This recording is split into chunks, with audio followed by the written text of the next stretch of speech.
오늘 주시는 말씀은 역대상 1장 1절부터 27절의 말씀입니다. 역대상 1장 1절부터 27절의 말씀입니다. 제 걸로는 구약 608페이지입니다. 성경책 다 가져오셔서 너무 감사합니다. PPT 나가지 않는 거 아시죠? 다 성경책 가져오셔서 말씀을 받겠습니다. 저 여러분이 교독하시고 마지막 구절은 합심하여 합독하시겠습니다. 아담, 셋, 에노스, 에녹, 무드셀라, 라멕. 야벳의 자손은 고멜과 마곡과 마대와 야완과 두발과 메색과 디라스요.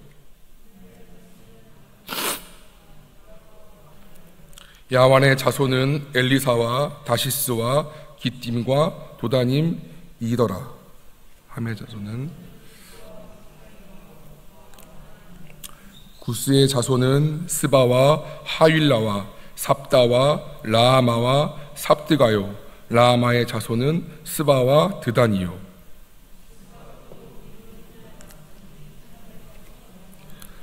미스라임은 루딤과 이나님과 르하빔과 납두힘과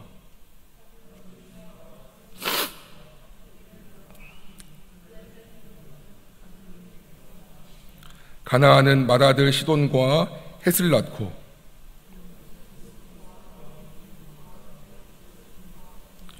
히위 족속과 알가 족속과 신종족과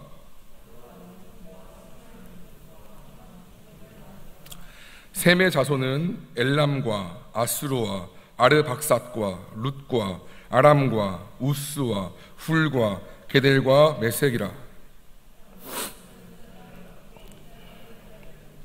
에벨은 두 아들을 낳아 하나의 이름을 벨렉이라 하였으니 이는 그때의 땅이 나뉘었으며 그의 아우의 이름은 욕단이며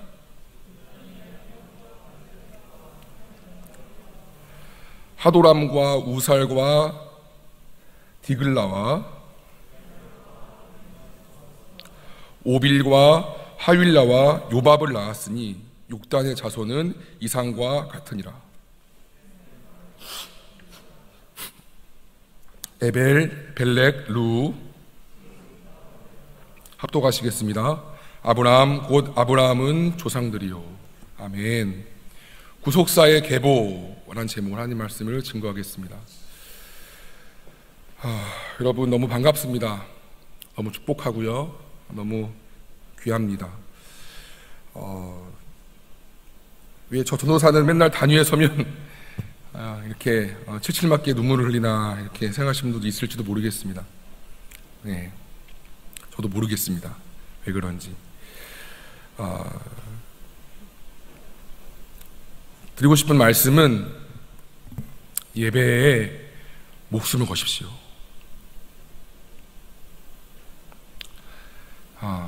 시청을 예배를 영상으로 드리는 분들도 좋습니다. 대신 예배에 목숨을 거십시오. 대충 드리지 마십시오. 제가 감히 하나님의 마음을 가지고 부족하지만 말씀을 드립니다. 토요일부터 예배를 준비하십시오. 마음을 정갈하게 하시고 영을 관리하십시오. 대충 한번 나와서 때웠다 그런 분들은 없겠지만 그러지 말기를 바라고 스스로 예배를 드렸다고 자위하지 마십시오. 하나님을 만나고 물론 감정적인 눈물이 있을 수도 없을 수도 있지만 하나님 만나지 못한 예배, 실패한 예배는 한 주가 실패합니다, 여러분. 나 오늘 찬양팀 예배 너무 좋았어요. 개인적으로 어노인팅 마커스 부럽지 않습니다. 물론 기술적으로는 조금 그들보다 덜 할 수 있겠지만 용중자 기도를 좀 많이 했나? 하나님의 인자가 느껴졌고 이 본당에 가득 차서 함께 드렸으면 좋겠을 만큼 이 예배가 아깝습니다. 그래서 여러분은 복된 자리에 있는 것입니다. 여러분이 감격을 느끼던 냉랭한 마음이던 이 현장에 있다는 것은 너무나 감격스러운 하나님의 은혜의 초청입니다. 하나님의 은혜는 동일하게 떨어지지만 받는 것은 내 마음의 준비된 상태에 따라서 달라집니다. 영종제라도 좀 전에 얘기했지만 10분 동안 통성으로 예배를 준비하며 기도하는 사람과 대충 차량 마지막에 설교 시간에 들어오는 사람의 마음은 그것도 물론 귀하지만 같을 수가 없습니다. 예배를 준비하십시오. 면접을 준비하듯. 예배 늦지 마십시오. 제발. 2시에 한두 명 있나? 물론 이 잔소리 같은 말이 여러분의 귀에 안 들릴 수도 있습니다. 제가 권면드립니다. 간절한 마음으로 준비하십시오. 예배를 토요일부터. 빨리 주무십시오. 직장인들은 저도 직장생활 해봤지만 토요일에 너무 귀하지요. 빨리 잘 수가 없습니다. 게임도 해야 되고 영화도 봐야 되고 데이트도 해야 되고 그럼 1시, 2시 넘기게 되고 아침에 예배는 좀 늦게 있으니까 좀 더 늦게 잘 수 있고 그 마음 충분히 공감합니다. 하지만 그럼에도 불구하고 하나님을 사랑한다면, 하나님을 더 사랑한다면 예배를 준비하십시오. 애인이랑 통화하고 싶으면 딴 거 하지 않잖아요. 하나님 만난 경험이 있어요. 진한 감격이 있어요. 예배를 드리고 싶지. 이 자리에 다 차면 한 450석인가요? 예배를 온전히 드리지 못한 450명보다 예배를 드리는 지금 이 잘 드리는 20명 여러분이 훨씬 더 귀합니다. 하나님 보실 때는. 우리 청년부가 그렇게 되었으면 정말 좋겠습니다. 딴 거 아무것도 하지 않아도 돼요. 물론 있으면 좋겠지만 여러 가지 많은 프로그램들 없어도 됩니다. 예배에 목숨 거십시오. 예배에서 주님을 만나십시오. 제가 물론 먼저 더 기도하고 더 잘해야겠지만 이 예배가 은혜가 안 된다, 이 말씀이 은혜가 안 된다, 좋습니다. 이 예배 오지 말고요 1부 예배나 2부에 보십시오. 그러면 괜찮습니다. 여러분이 예배를 경험할 수 있는 그 예배에 오십시오. 네, 서론이 좀 길었는데요. 네, 이 말씀을 꼭 드리고 싶었습니다. 우리 청년부 한 명은 그냥 한 명이 아닌 것이고 하나님이 찾으시는, 하나님이 이 세대에 눈을 뜨고 찾으시는데 예배를 대충 드리고 갈수록 청년들은 교회를 떠나가고 휘청거리는 세대 가운데 하나님이 눈을 뜨고 보실 때 너 그래 너 하는 여러분들 되었으면 정말 좋겠습니다. 그게 내 소원이야. 네, 각설하고 여러분 제 말 들은 게 아니라 하나님 말씀 들어왔으니까 오늘 본문 보시면 참 재미가 없지요.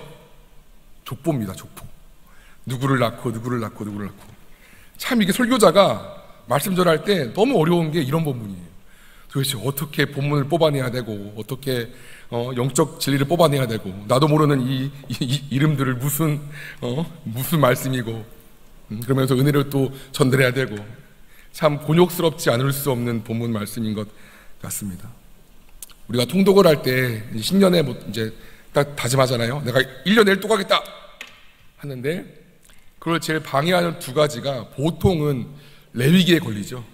그 수많은 말도 안 되는 이해도 안 되는 그런 제사법들, 뭐 속죄제, 속건제, 화제, 번제 이런 것과 예물의 종류들 뭔 소리인지 덮자. 또 하나는 버티고 들어갔는데 이런 족보입니다. 이게 뭔 소리인지 이게 무슨 의미인지 그만큼 은혜 받기 어려운 말씀일 수 있다는 것입니다. 하지만 역대기를 쓰인 배경을 알게 되면 역대기의 저자가 왜 이게 27장인가요? 제가 까먹었네. 하여간 9장이라는 많은 분량을 할애하여서 지면을 할애하여서 역대기의 첫 번째 장에 이 족보를 썼는지 그 배경을 알면 이해할 수 있습니다. 역대기서가 쓰인 때는 바벨론 포로 귀환 후였습니다. 이스라엘이 다 망해버리고 70년의 긴 시간 동안 고된 이방 땅에서 고생을 하고 돌아온 그때였습니다. 더 정확히 얘기하면 3차에 걸쳐서 바벨론 포로 귀환이 되었는데요, 그 중에 2차 귀환 후에 쓰여진 책입니다. 1차 귀환자들에 의하여서 무너진 솔로몬의 성전 이후에 다시 성전을 재건했지요. 아주 초라하게. 그 휘황찬란한 솔로몬의 성전보다 너무나 비교해서 너무나 초라한 성전을 지었습니다. 그래서 어릴 때 그 솔로몬 성전을 기억한 사람은 이 두 번째 세워진 성전을 보고 울었다라고 했습니다. 이제 할아버지가 되었겠죠. 하지만 여전히 혼란과 고난의 시기였습니다. 무너진 선민의 그런 자존심, 그런 영광은 회복되지 못하였고, 이스라엘은 주변의 많은 이방 족속들로부터 가진 핍박과 고난을 당하였습니다. 심지어 예루살렘 성을 방비할 성벽도 없지요. 그래서 느헤미야 때 비로소 52일 만에 성벽이 지어지지요. 그 전이었습니다. 그러니까 성인의 성벽도 없는 거예요. 누구나 왔다 갔다 할 수 있는. 온갖 폐허 상태고, 이전에 그 정말 고대 근동을 호령했던 다윗 시대의 그 영광의 비교하면 아무것도 남지 않는 그런 폐허 상태의 모습이었습니다. 이러한 상황은 이스라엘 백성들에게 갈등을 불러일으켰지요. 우리는 아직도 하나님의 백성인가? 다윗 언약, 하나님이 다윗에게 주셨던 그 구속자 메시아에 대한 언약은 여전히 우리에게 유효한가? 우리가 심판당하고 망했으므로 그 언약이 끝나버린 것이 아닌가? 한마디로 말하면 선민 백성, 택한 백성으로서의 그 영속성이 여전히 유지가 되고 있는가라는 그런 신박한 신학적인 질문과 절망이었습니다. 하나님 백성으로서 우리는 정체성이 있잖아요. 그 정체성이 흔들리는 거예요. 여전히 우리가 하나님의 자녀인가? 그의 약속은 여전히 우리에게 유효한가?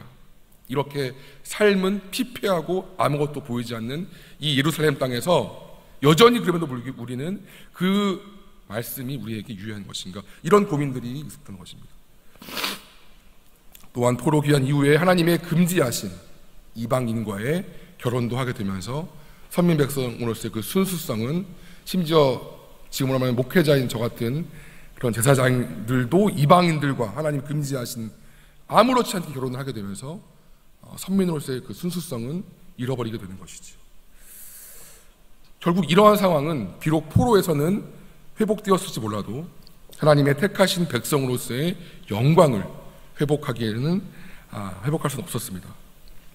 그리고 여호와 신앙, 야훼 신앙의 보존과 그 신앙의 토대 위에 세워진 민족의 백성의 존립 자체도 흔들리는 상황이었습니다. 이에 역대기서 저자는 이러한 이스라엘 백성들의 질문에 답을 주고, 또 그들로 하여금 여호와 신앙과 선민 역사의 영광의 정통성을 다시금 회복해서, 한마디로 말하면 민족 부흥을 위해서 이 책을 썼다는 것입니다. 눈에 보이는 현실은 너무나 암울하고, 예를 들어서 우리가 고구려 시대의 그런 찰레는 광개토 대왕 때 넓은 영광의 어떤 영토를 있었는데, 지금은 식민지로 피폐해버린 나라였다면 그 민족의 자긍심이 다 바닥이겠지요. 그 절망감과 패배감과 의심에 신앙 자체가 흔들리고, 신앙이 흔들리니까 민족성이 흔들리는 그 위기의 때에 역대기서 저자는 이 역대기를 씀으로써 다시 한번 민족의 자긍심을 고취했던 것입니다. 너희가 이런 민족이었어. 너희가 하나님의 언약을 받은, 다윗을 통하여서 하나님 나라가 예표되어지고 그의 후손을 통하여 너희가 기다리는 메시아가 올 약속이 여전히 유효한 민족이야.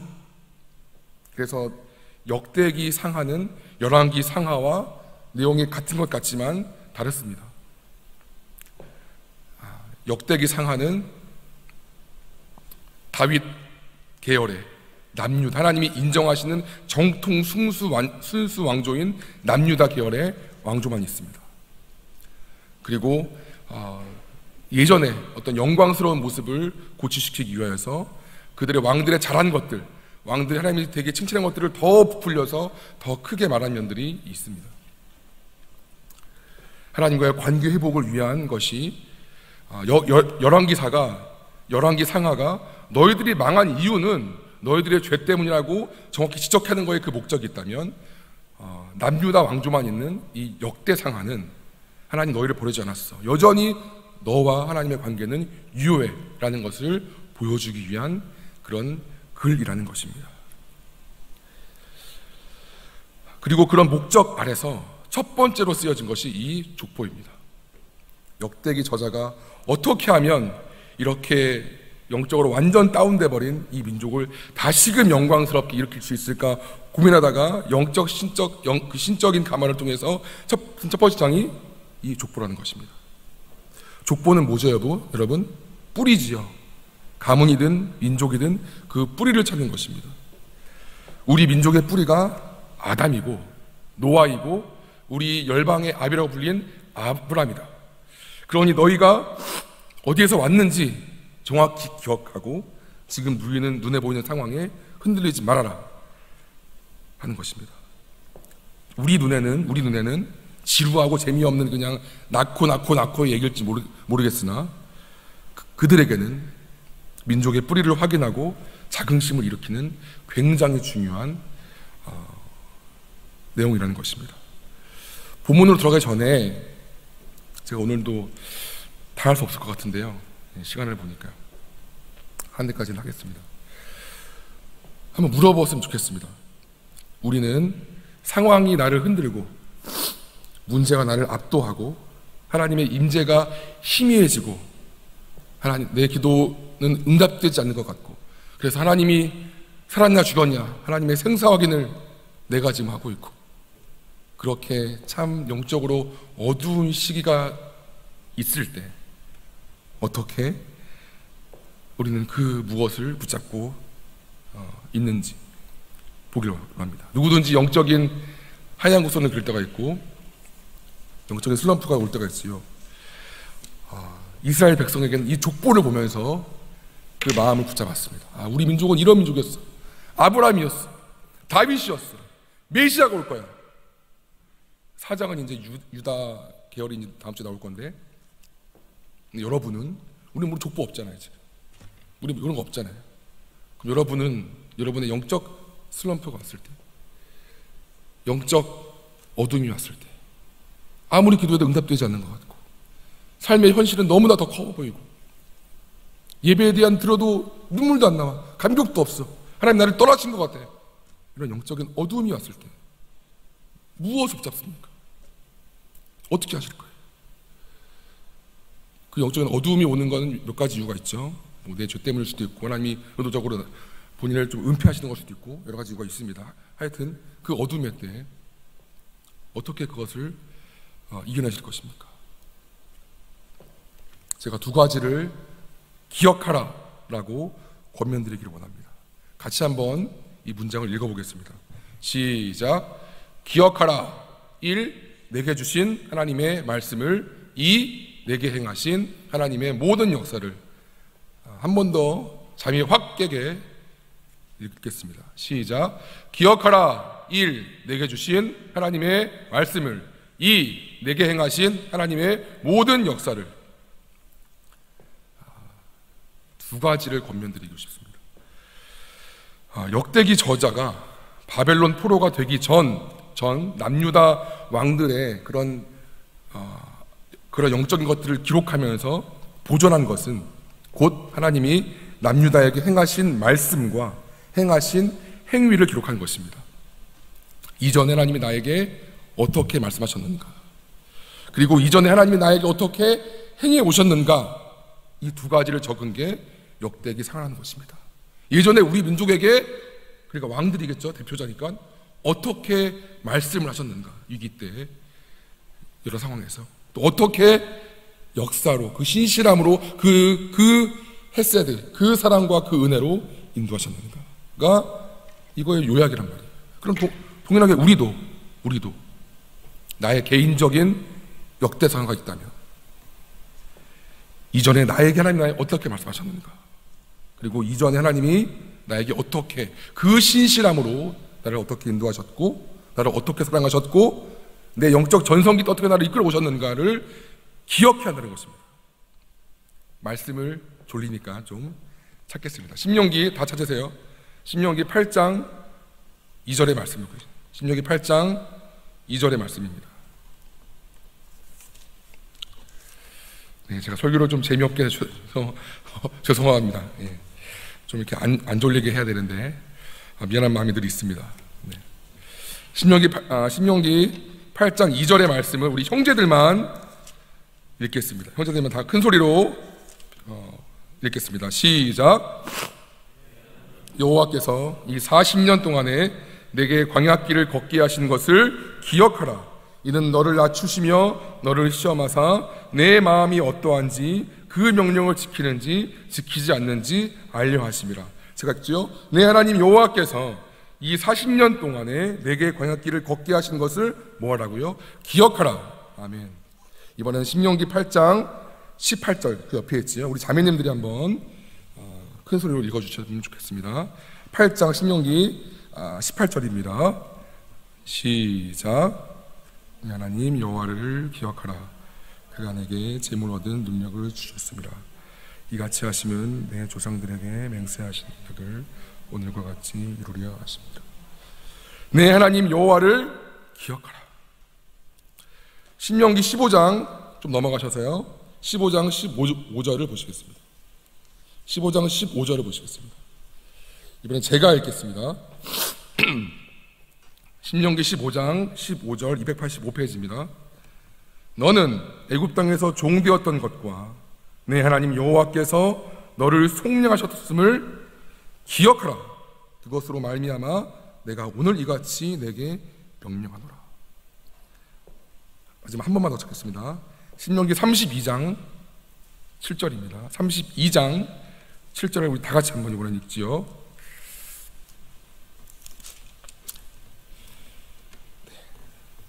255페이지, 정확히 페이지가 안 나왔네요. 32장 7절입니다. 시작. 옛날을 기억하라. 역대의 연대를 생각하라. 내 아버지에게 물으라.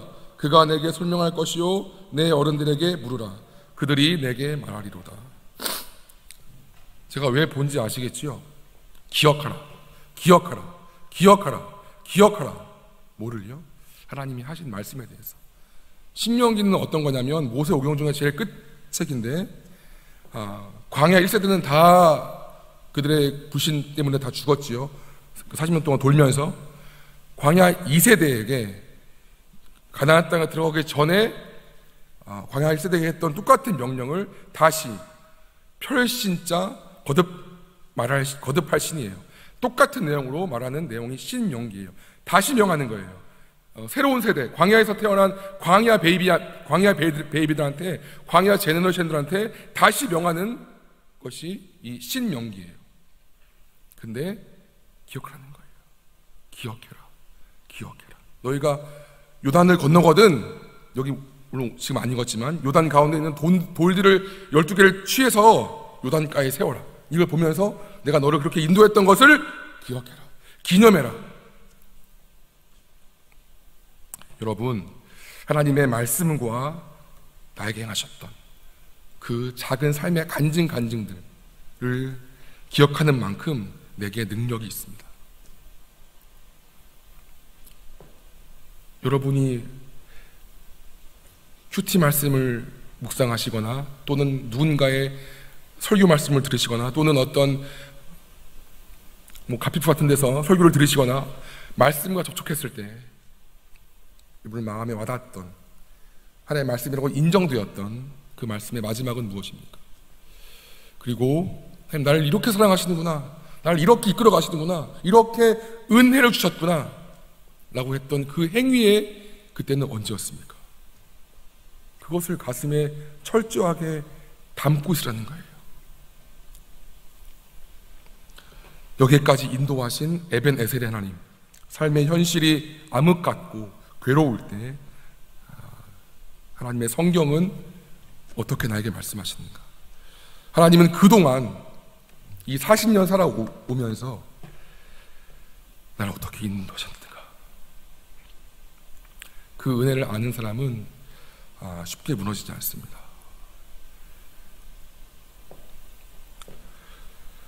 시편 말씀 보여주세요. 제가 읽겠습니다. 그래서 시편기자는 이렇게 이야기합니다. 곧 여호와의 일들을 기억하며, 이런 것들은 너무나 많아요. 주께서 옛적에 행하신 기이한 일, 나한테 행하신 놀라운 일, 내가 했던 그 간증들 내가 다 기억하리이다. 또 주의 모든 일을 고백한대. 하나님 감사합니다. 하나님 이렇게 하셨지요. 하나님 고맙습니다. 읊조리며 주의 행사를 낮은 소리로 되뇌이다. 여러분, 지난 한 주간 하나님 여러분한테 어떤 은혜를 베푸셨어요? 기억이나 하고 있나요? 감지하고 있나요? 전 너무나 놀라운 은혜를 받았습니다.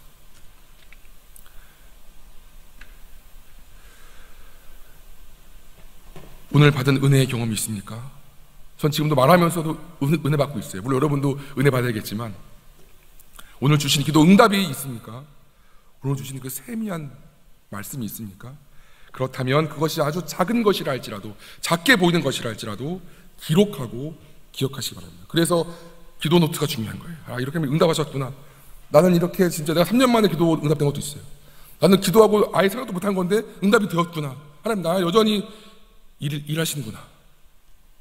그래서 큐티 노트나 기도 노트나 영성 일기체가 너무나 그 경건에 유익합니다.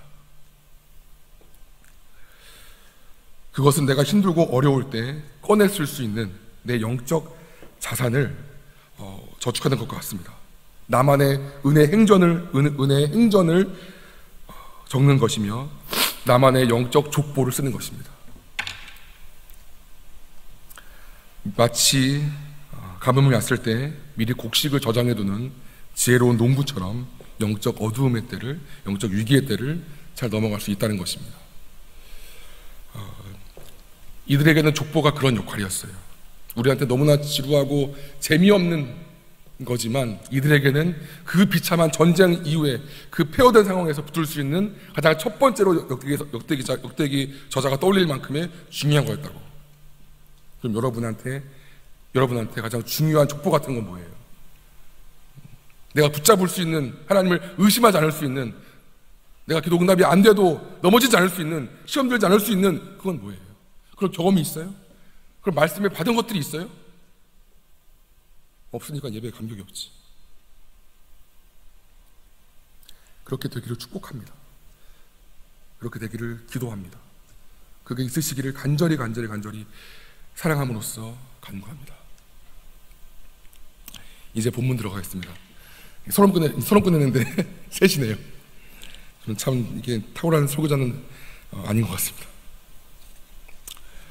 지난번 설교에서도 언급했던 것처럼 한번 제가 소유빈실에서 했던 것 같은데요. 다윗이 골리앗을 이길 수 있었던 이유는 그 17세 고1의 나이에 전쟁판에서 뼈가 굵고 키는 2m 이상 넘어가고 그 전쟁 에이스였던 골리앗을 이길 수 있었던 것은 다윗이 원래부터 강했기 때문이 결코 아니었습니다. 다 기억하시지요? 그가 아무도 주목하지 않았던 그 목동이었을 때, 심지어 자기 아버지인 이새조차도 그의 존재감을 몰랐을 때 맹수들로부터 양을 지키면서 다윗을 지켜주셨던 하나님, 그 사자의 발톱과 곰의 이빨에서 나를 건지신 하나님을 경험한 그 작은 삶의 간증들이 쌓이니까 두려움이 없는 거예요. 사람들 보기에는 그게 뭐야? 그거 뭐야? 라고 하지만 본인한테는 결코 작지 않다는 경험인 거예요. 그리고 이런 간증이 많은 사람들이 큰 자입니다. 하나님을 경험한 사람들은 담대할 수 있어요. 하나님께 그 임재에 압도된 사람은 세상을 압도할 수가 있어요. 여러분, 왜 세상에 왜 부끄러운지 아세요? 왜 복음을 잘 못 증거하는지 아세요? 저도 마찬가지예요. 왜 쭈뼛쭈뼛거리는지 아세요? 우리가 하나님의 임재 앞에 압도된 적이 없기 때문입니다. 내가 압도되지 못하니까 압도할 수가 없는 거예요. 하나님의 임재 앞에 한 번도 바짝 엎드려서 그 영광 앞에 우리가 압도된 적이 없기 때문에 우리가 담대하게 외치지 못하는 거예요. 부끄러운 거예요. 내가 예수 믿는 게 부끄러운 거예요. 여러분 강하게 오해 없기 바랍니다. 여러분을 혼내는 거 절대 아닌 거고요. 그래서 큐티가 중요한 거고 말씀과 접촉이 중요한 거고 작은 곳에서 하나님의 임재를 느끼는 것이 중요합니다. 이렇게 하셨구나, 이렇게 하셨구나.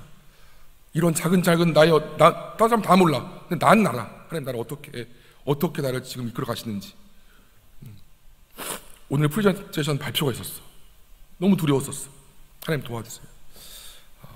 잘할 수 있게 도와주세요. 근데 누군가의 도움으로 정확하게 잘 표현하고 발표했어. 이건 나의 간증인 거죠. 그런 장것들이 모여지면 하나님 나와 함께 하시는구나. 그럼 내가 더 큰 거 할 수 있는 거야. 더 큰 거 할 수 있는 거야. 처음부터 골리앗 되지 않습니다. 절대로. 제가 처음부터 명설교가 돼요? 천만의 말씀입니다. 전 제가 얼마나 부족한지 알고 있습니다. 늘 두렵고 떨리는 마음이시요. 하나님이 붙드시니까 하는 거예요. 네. 어떡하죠? 3시 5분이네요. 그만할까요? 본론 들어가야 되는데 짧게 얘기할게요. 다음으로 살펴볼 것은 하나님의 시선은 그분의 택하신 백성에게 머물러 있다는 것입니다. 하나님의 시선은 그분의 택하신 백성에게 머물러 있다는 것입니다. 그림 좀 보여주시겠어요? 이거 잘 안 보이실 거예요.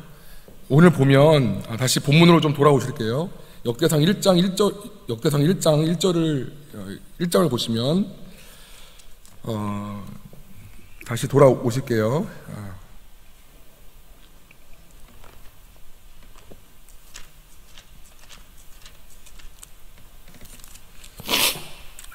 사절을 보시면 노아, 셈, 함과 야벳은 조상들이라. 그렇죠?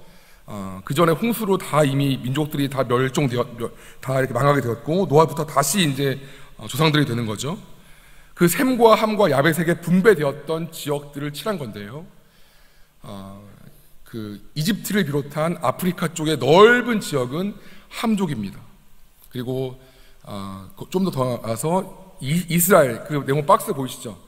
아주 조그만 그 이스라엘 땅과 그 위에 몇 군데까지도 다 함족입니다. 그리고 지금 사우디아라비아 쪽인가요? 노란색인 것은 셈족입니다. 그리고 지금 유럽 사람들이라고 하죠. 이란과 이라크, 터키 지방의 사람들이 야벳 족속입니다. 이렇게 하나님이 정하신 그 민족대로의 그 분배가 되었는데, 민족의 어떤 번성이 되었는데요. 여러분 아시겠지만 노아가 포도주를 이렇게 농장하다가 포도주가 되어서 마시게 되죠. 그래서 취하게 되고 다 옷을 벗고 하체를 다 이렇게 부끄럽게 드러내는 것들을 있는데, 함이 되게 그 자기 아버지 노아를 조롱하면서 이렇게 비난하지요. 근데 셈과 야벳은 하나님의 그 아버지의 하체를 보기 원치 아니하여서 뒤로 물러서서 이불을 덮고 나오지요. 그 모습을 그걸 알게 된 노아가 이제 축복하는데 함에게는 가장 심한 저주를 내립니다. 그리고 함은 그 저주대로 가장 하나님의 구속사 계열에서 이제 분리되는 이스라엘과 아주 분리되는 그런 민족의 길을 걷습니다. 근데 주목할 것은 우리 8절과 16절을 까지의 가장 많은 내용이지요. 8절을 보면 함의 자손은, 그게 16절까지입니다. 노아의 둘째 아들인 함의 자손의 기록인데 가장 내용이 많습니다. 그리고 아직 이스라엘 그 셈 족속은 나라의 형태, 부족의 형태도 태동하지 않았을 때도 불구하고 벌써 종족들이 다 형성이 되었습니다. 가장 영향력이 큰 집단이 되었습니다. 신기하죠? 저주가 임한 민족인데 하나님 편이 아닌 세상 편에서는 가장 많이 발전한 성읍과 도시가 있던 족속이 함족이었습니다. 그리고 10절 보시겠습니다. 10절 이건 다 보실게요. 구스가 또 니므롯을 낳았으니 세상에서 첫 영걸이며. 니므롯이라는 사람은 노아의 사자손이에요. 노아, 함, 구스 이렇게 되는데요. 정확히 누군지 모르지만 그 유프라테스 강에서 정말 굉장히 뛰어난 아마 장수였던 것 같습니다. 굉장히 뛰어난, 지금 말하는 되게 뛰어난 인재였던 것 같습니다. 제일 첫 번째로 영걸이라는 표현이 나올 정도로 되게 아주 눈에 띄는 사람이었던 것 같습니다. 근데 그것이 하나님의 택하신 백성이었던 셈족보다도 이 하나님의 구속사와 떨어진 함족에서 나왔다는 거예요. 니무롯은 유프라테스 강변에 시날 땅을 중심으로 하여서 바벨론 제국을 세우는 등 당대 최고의 번영을 누렸다고 되어 있습니다. 여러분, 여기서 우리가 알 수 있는 것은 하나님께 버림받은 자라 할지라도 세상에서는 택한 자에 비하여서 더 번성할 수 있다는 것입니다. 얼마 전에 크신 분이 돌아가셨지요. 재산을 17조나 갖고 계신 분이. 저기, 그죠? 누구라고 말씀을 못 드리겠습니다. 실명이라서. 우리나라에서 제일 부자가 얼마 전에 돌아가셨어요. 근데 그분이 원불교라면서요. 하나님께 버림받은 자라 할지라도 세상에서는 택한 자에 비하여 더 번성할 수 있습니다. 왜냐하면 하나님은 이른비와 늦은비를 고르주시는 일반적인 은총을 주시는 분이시기도 하며, 두 번째로는 하나님이 그들을 사용하셔서 하나님이 악한 자 또는 하나님의 구속사에 떨어진 자들을 사용하셔서 당신의 영광을 드러내시기 때문입니다. 파라오가 왜 강력했지요? 모세와 대적했던 파라오가 왜 강력했지요? 하나님 왜 그를 가만두셨지요? 왜 굳이 10가지의 재앙을 얻어 터질 때까지 냅뒀지요? 그것은 하나님의 영광을 더 드러내기 위함이었습니다. 마찬가지로 여러분들을 힘들게 하는, 또는 나는 이렇게 예수 잘 믿고 이렇게 신앙팀으로 봉사하고 이렇게 임원 일도로 이렇게까지 하는데 왜 나는 잘 안 풀리나? 왜 이렇게 힘드나 삶이? 쟤는 예수도 안 믿고 쟤는 죄도 막 짓는 것 같고 그런데 인생 잘 풀리고 잘 나가고 예수 믿는 거 뭔 소용인가? 이런 마음 들 때도 있습니다. 솔직히 그런 것도 부러워하고 로또도 부러워하고, 우리 주변에 마찬가지로 하나님의 택한 백성들이 어려움과 고난 속에 처해 있는데 하나님을 믿지 않는 사람들이 세상에서 번성하고 온갖 부와 영화, 명예를 누리는 일들이 적지 않기 때문입니다. 우리 이럴 때 어떤 마음을 가져야 할까요, 여러분? 이런 현실을 개탄하면서 이런 일들이 있으면 안 되는 동안 하나님께 그렇게 항변해야 할까요? 하나님, 이렇게 하는 건 정의롭지 않습니다. 공평하지 않습니다. 억울합니다. 또는 이런 형실이 바뀌게 해달라고 간절히 기도해야 할까요? 그렇지 않지요. 우리가 그렇게 해야 하지 않는 것은 그런 모든 것이 중요하지 않은 것이 아닌 것이고, 그런 모든 것보다 우리가 추구하는 것들이 더 중요하기 때문입니다. 그것도 중요한데, 그것도 중요한 거예요. 중요하지 않다는 게 아니에요. 그런데 우리가 추구하는 것들이 더 중요하기 때문에 그렇다는 거예요. 바로 그것은 하나님의 시선과 하나님의 관심입니다.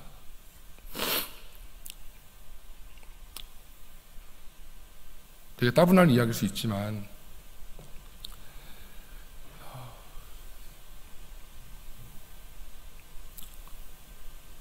그래요, 여러분.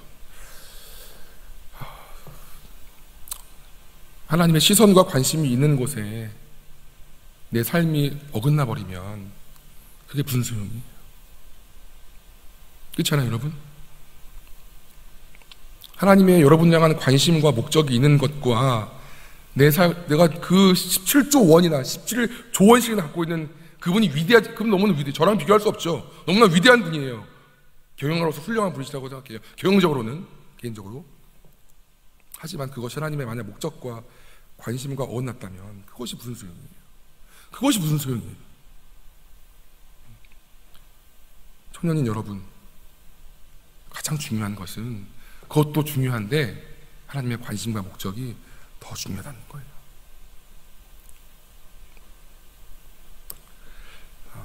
말씀을 잠깐 보시겠습니다.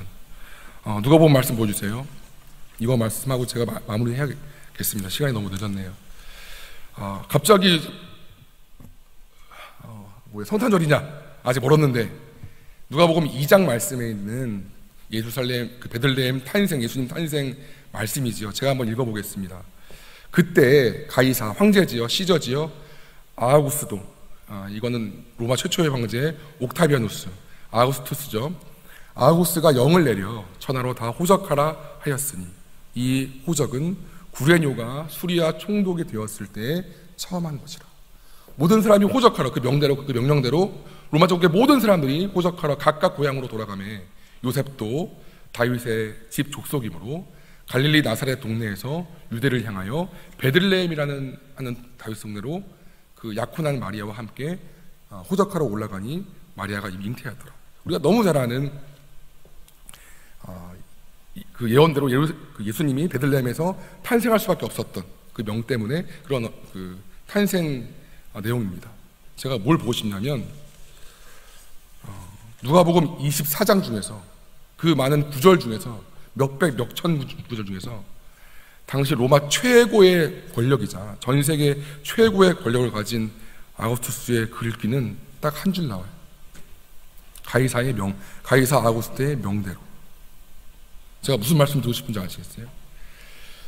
전 세계를 좌지우지했던 옥타비아누스, 아우구스투스의 이 본문에서의 역할은 단지 예수님이 태어난 그 시간과 공간을 알려주기 위한 보조 역할인 거예요. 그가 아무리 수준에서 뛰어나고 높고 훌륭한 패권자였을지 모르겠지만 하나님 보실 때, 하나님의 관심이 적혀있는 하나님 구속 속에서 이 말씀에서 봤을 때 그는 단지 한 줄 꼴랑, 그것도 예수님의 탄생을 알려주기 위한 그 뒷병풍이라는 거예요. 그거밖에 안 된다는 거예요, 여러분. 로마 황제인데 심지어 결코 그는 어떤 세상적으로 봤을 때는 어떤 한 시대를 주름 잡았던 그런 주인공이었을지 모르겠으나 하나님 보실 때는 그냥 쓰던 도구인 거예요. 그냥 보조 출연자인 거예요. 마치 바로의 파라오가 그랬던 것처럼, 이집트의 파라오가 그랬던 것처럼 하나님 보실 때 어쩌면 주인공은 17조 원을 뒤로 하고 돌아가시는 분이 아닌 거고 지금 무명인 저와 여러분이 주인공이라는 거예요. 하나님 보실 때 세상을 저기 보면 우리는 너무나 미약하고 부족하고 아무것도 아니죠. 우리가 뭐 돼. 근데 하나님이 보실 때는 여러분이, 현준 형제가, 솔비자매가, 태권 형제가 주인공이라는 거예요. 하나님 나라의 주인공이라는 거예요. 왜? 하나님의 관심사 안에 있기 때문에, 하나님의 목적 안에 있기 때문에.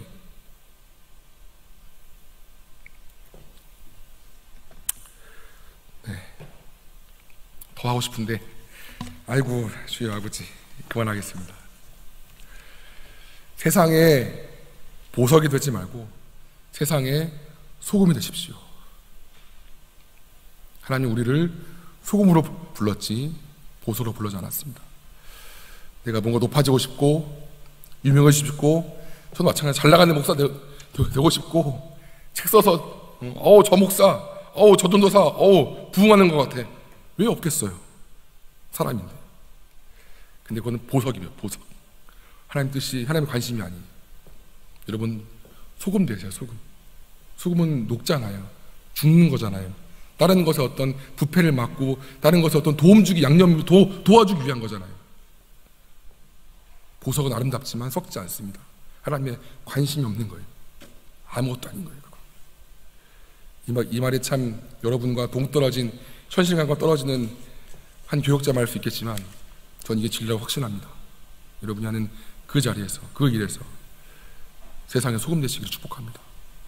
그게 하나님이 기뻐하시는 거예요. 세상은 몰라도 하나님이 기뻐하시는 하나님 나라의 영웅인 거예요.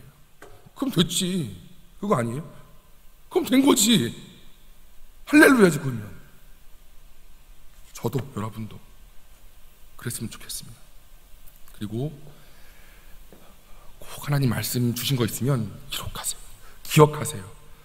공부에 묵상하세요. 나를 어떻게 인도하셨나. 내가 힘든 고3 때, 내가 진짜 인생에 어려웠던 그 나락일 때 나를 어떻게 인도하셨나. 그 주님이 지금도 나와 동일한 주님이시거든요. 나의 느낌 때문에, 나의 어떠함 때문에 그 주님이 의심된다면 예전의 기억들을 인출하셔서 그 위기들을 잘 넘어갔으면 좋겠습니다. 그러면 강한 사람인 거예요. 쉽게 흔들리지 않는 사람인 거예요. 다윗이 그랬어요. 이게 족보에서 제가 받았던 말씀입니다. 더 하고 싶지만 시간이 너무 없습니다. 여러분 위해 항상 기도하고 있고, 영상을 드리는 청년부, 혹시나 녹화 영상을 보시는 우리 청년들, 때가 되어 함께 예배 드렸으면 너무 좋겠습니다. 그리고 이런저런 사정으로 자리에서 예배 드릴지라도 예배에 준비하시고 마음을 다해서 드십시오. 그래야 하나님이 받으십니다. 하나님 안 받으시면 뭔 소리입니까? 그래야 은혜가 임한다는 것입니다. 내 느낌이 없다 할지라도. 아멘. 아멘. 축복합니다, 여러분. 우리 찬양하고 기도하지요.